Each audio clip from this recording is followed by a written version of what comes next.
In this support video, we'll be covering the differences between groups and calendars within TeamBuildr. Athletes can be assigned to both groups and calendars at the same time, but each have different uses. The calendars where programs are built and athletes can only be assigned to one calendar at a time, whereas groups are primarily for messaging, leaderboard, and reporting filters and permissions, and athletes can be assigned to multiple groups at once. To manage the groups and calendars that athletes are assigned to, you can go to Coach Tools, Manage Users. Here, to edit an athlete's group and calendar access, you can click the blue pencil icon in line with their name.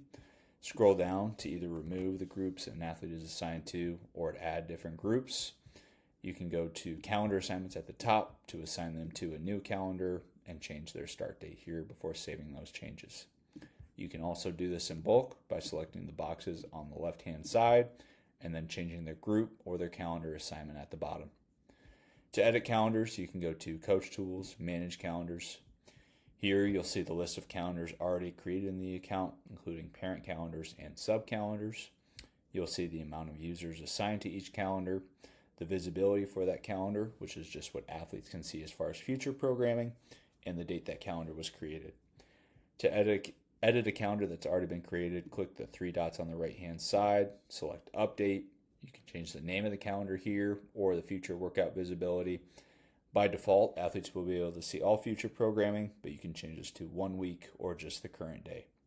To create a new calendar, you can select the plus icon in the bottom right-hand corner before giving it a name and editing it from there. To edit groups, you can go to Coach Tools, Manage Users, select Groups on the left-hand side. You'll see the list of groups that have already been created in the account.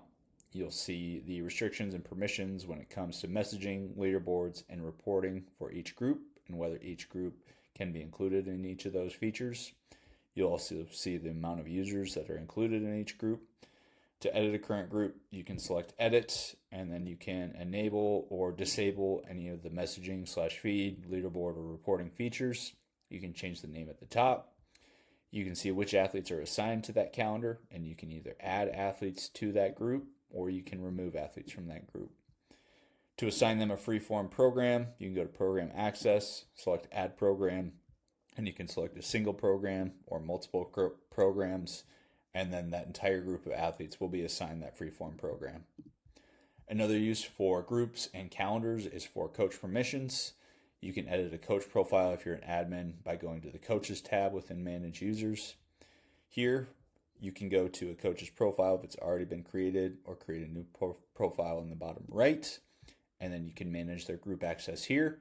You can restrict them to specific groups if they're only working with specific teams or groups of athletes, and then you can also restrict them from being able to access certain athlete level calendars within that group. You can also restrict or disable calendar access here if they're only going to be programming for specific teams. You can assign them calendars, or if they won't be programming at all, you can also just disable their calendar access.